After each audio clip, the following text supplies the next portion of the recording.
Okay, so we're here with Diego Ríos Muñoz. So welcome. Thanks for sitting down with me. Yeah, So thank I want to start talking about you. Where are you from, Diego? Well, originally from Chile, born and raised in Chile. I did all my studies in Chile. All my family and friends are there. Actually, pretty much a very average Chilean guy from Santiago de Chile.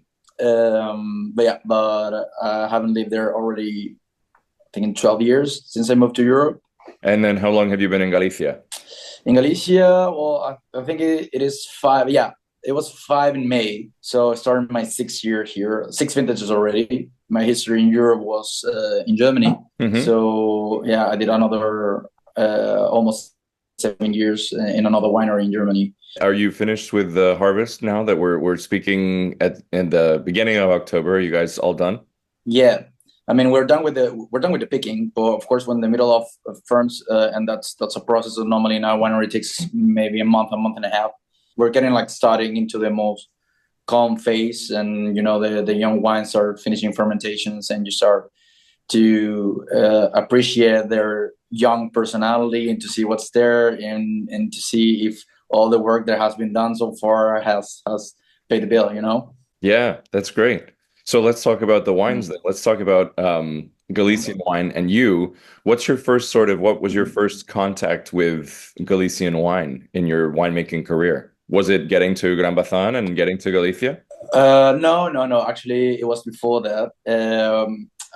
When I was working in the other winery in Germany, I used to also. I mean, it was a small family winery, so I used to do a lot of traveling with it, and of course presentations in Spain representing the winery, and that's how probably my first approach that I can remember. It will be a wine from Tricot Mm, that I had with John Belondrade from Belondrade Hurton. We were in this super cool restaurant in Madrid, Sabinoteca in Madrid, and he kind of like introduced me that you have to try these guys, yeah. and I remember being very like blown away. So Granbazan came to me through Fest, Wine Fest, Pole Wine, but when I already knew that probably that was going to be my next step, or the Yeah. next step in my career.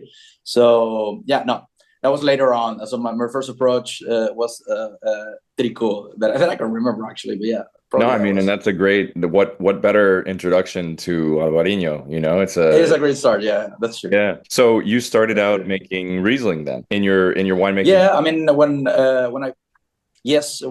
I finished my studies in Chile, and I was very obsessed about Riesling and the exotic varieties. I mean everything that was outside Chardonnay and Sauvignon Blanc, for from the New World.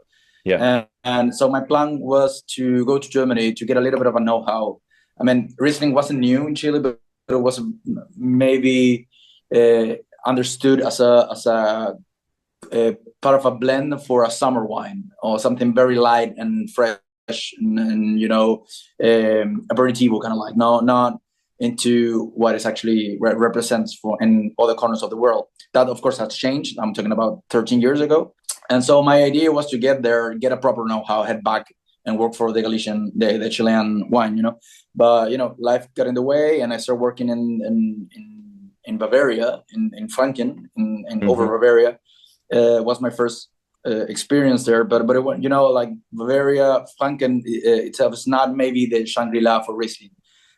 Beautiful area, amazing Pinot Noir and amazing Silvana, but I was lacking a little bit of like the real input, or the real stuff, the serious stuff. Yeah. And that's how I ended up working in the vineyards in Jaime Löwenstein in the lower Mosel area, appreciating those mind-blowing wines. I fell in love with the place, and they offered me a full-time job. So I decided to stay. That's how I ended up there. And maybe it wasn't the plan to stay there so long. And I ended up Yeah. staying with the Löwenstein for almost 7 years, which a period in which I traveled a lot. I got to meet amazing wine people, very impressive wine people. I get to Yeah. taste wines that probably I'm never going to have the chance to taste before any other time in my life, And so I treasure those 7 years very, very deeply. And definitely, I wouldn't be in Granbazan leading this project if it wasn't because I worked there. I guess the obvious question is, how do you see, as in terms of making great aromatic white wines, right? what parallels or what differences, do you see between Riesling and Albariño in terms of working with the varieties? I mean, there are definitely more differences than similarities. Okay. I guess, like, of course, that question came very often back in 2019, because there were still many conversations. It was still this idea that actually Albariño was being brought by the monks from the Rheingau area. Yeah, That, yeah. of course, that was already dismantled, no, as a theory.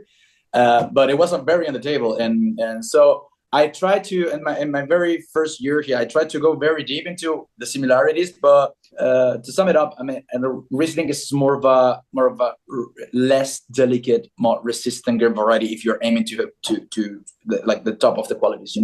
In Riesling you can work very oxidative, and you can be very relaxed in terms of winemaking, or very off school and endearing in terms of winemaking.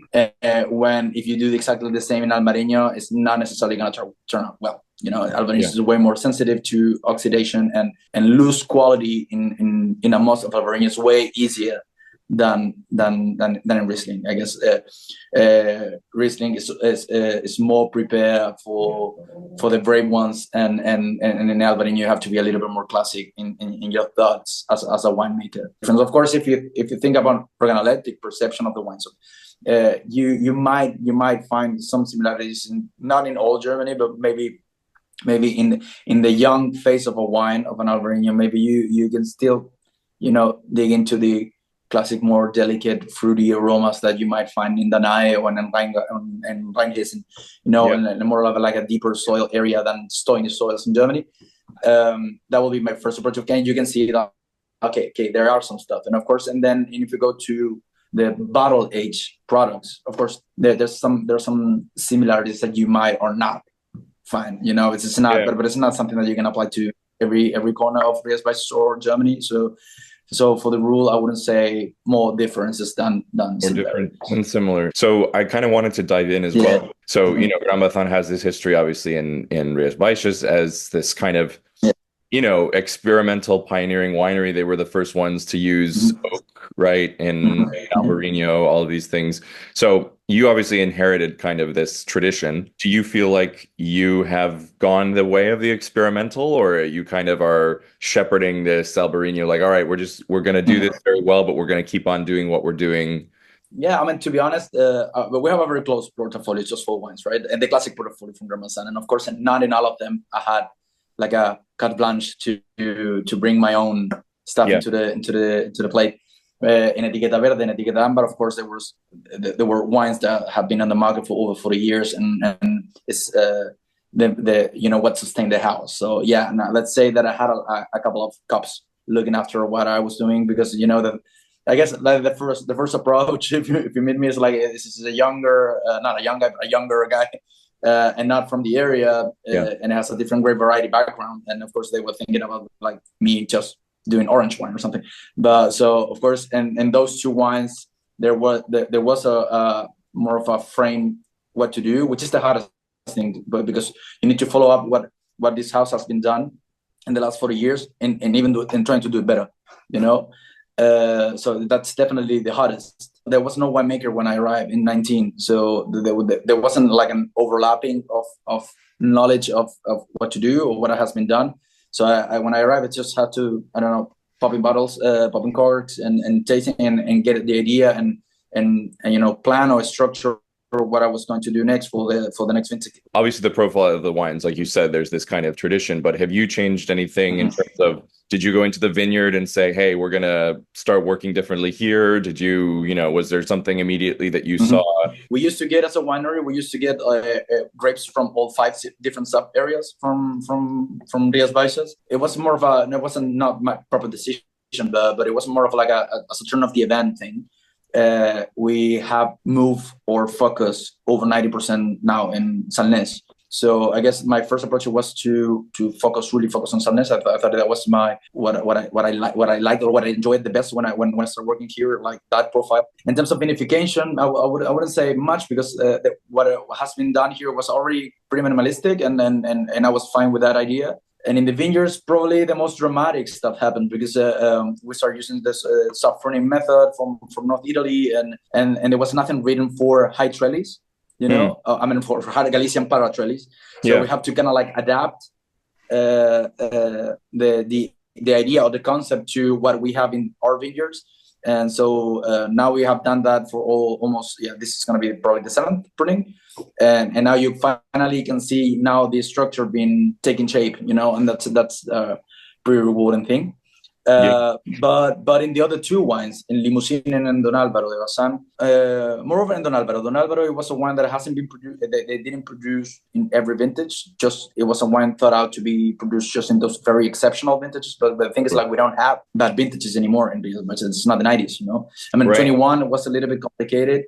21 might have been the roughest of all the vintages that I've been here, but it's still pretty elegant, precise, and lean. And we start from 18 and on to releasing one Don Álvaro every vintage. And then that wine, I had a little bit more of so the main idea here is to really focus on the terroir, and we have produced this wine from that specific corner. We wanted to know exactly what is in the soil, and we would like to maybe bring your experience from the Mosel into this wine. So that's why we started purchasing big wooden vats and started vinificating everything in big wooden vats, starting in 2020 with like a small trail. And then in 21 and on, everything's spontaneous fermentation just in big wooden vats and aged in the vat for almost a year. And then we empty the vat to receive the new vintage. And then we go for the stainless steel for another year and a half. And that wine specifically, I had more of a freedom to do what I thought it was the best, or to bring my experience into it. And in Limousin, it was a kind of like a change. I was part of the change in the mind, in the mindset about this wine. Of course, it was you said that before. It was the very first barrel Albariño ever done in the appellation. So you have to think back in the mentality in the 80s. How do you have value to wine? Of course, you put it in barrel. Put it in oak, and of course that wine has that history, and it's important, and we of course commemorate that. But since vintage 16 and on, that I was in charge of bottle, and we decided to go lighter and thinner and make it a wine that that had that extra layer of complexity that the barrel age has given to it, but at the same time that you can understand that it's a wine that's been produced no farther than 1 kilometer straight line to the coast, And when I arrived, we were selling 15. It was a mind-blowing wine, but it took almost 2 years to go really well integrated. And it was a little bit hard to put in the map, And if you try the new vintages from Limousin, you're going to think that the main idea is less new oak, and a little bit more integration to the fruit, and a little bit more of a refined line than bigger, So I guess it seems like your guiding principle is moving the needle a little bit more towards terroir, an expression of whether that's Val do Salnés, terroir, or the fact that you're located so close to the coast, that kind of thing. What do you think about this initiative, right? This kind of that people are calling for more zonification in Galicia in general. Do you think that there's room to say, like, could we be making village wines from Cambados, or could we be making village wines from, Ribadumia, Meaño, like within Los Salnes? What do you think about this movement towards more specific terroir expressions in Rías Baixas? Well, I have to say, and I'm going to answer this as an outsider. No, I'm still looking at everything as a tourist. The thing is, when I arrived here, I understood that, of course, as the appellation is quite new, like from the beginning of the 80s and so on, it was a younger appellation. But I totally got the feeling that the way that it has evolved, it was like very 90s like. And of course, that means that we all have the same stripe that says Rías Baixas, and everything that moves from there on, you have to believe the winemaker that we have that structure or that pyramid in terms of quality, and it might be there in your glass or it might not. If you get rid of like that image of the big cuvées, kind of like what happened in Bordeaux at the beginning of the 90s, and they started this idea started like in Rioja a couple of years ago with the Viñedos Singulares, and still kind of like nowhere to be seen, and in that term, it's sure. I know that it's a hard path. Yeah, it's definitely the right path. I mean, those French guys and those Italian guys, French guys and German guys, they did it, or in the Austrians, they didn't way back then. Like, it's definitely something that's going to add value to the product. Of course, if you compare, we have some vineyards in Meaño area. The soils in Meaño areas are completely different than what we have here in the Cambados area. Cambados Mañas, the two kind of like villages that dispute being the best crew for production, and of course, and the products are different completely. So that's the future, I guess. Where do you see the present right now? Do you feel like Rías Baixas and Albariño, do you feel like it's in a good place, like in a better place than it was when you arrived, 5 years ago?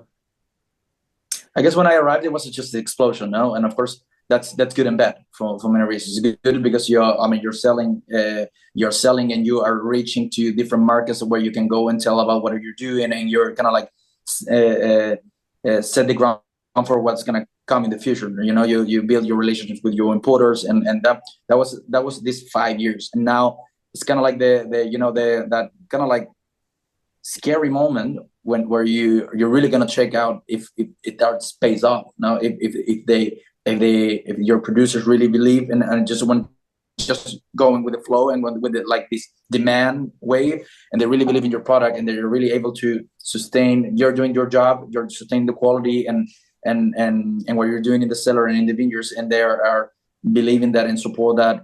And this year and the years that are coming, there the next 5 years is definitely gonna be rough. It is a hard sell. It's not. You see now in the sales in Spain.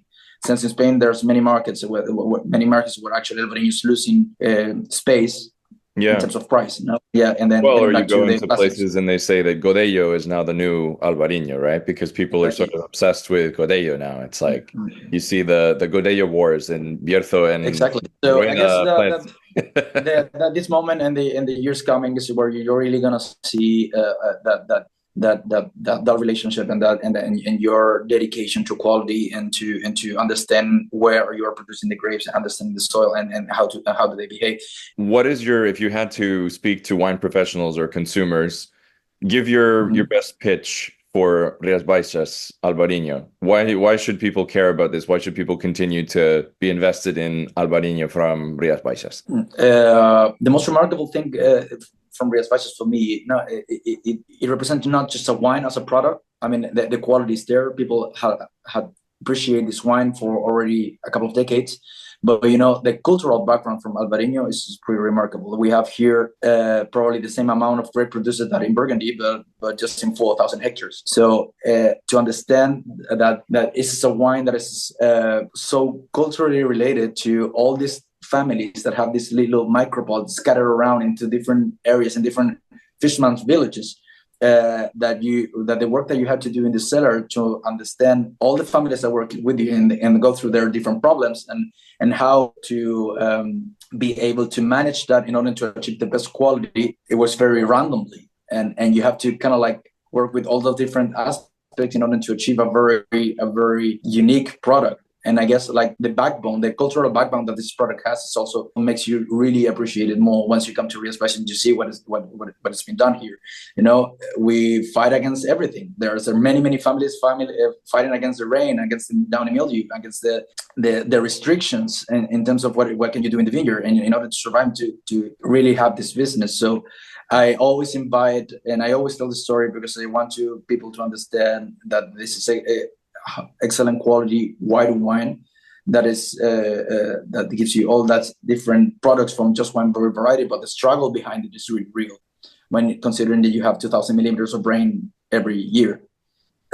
So it makes such a unique product, and being elaborated in such a weird corner of the world, and moreover still being a Spanish product. It's something very remarkable for some people that have no recollection about Spain being that rainy. So it's not just the grape, but it's the culture and the struggle behind it. That's beautiful. Awesome. Well, there we have it. So thanks, Diego, for sitting down and talking to me. This has been really interesting.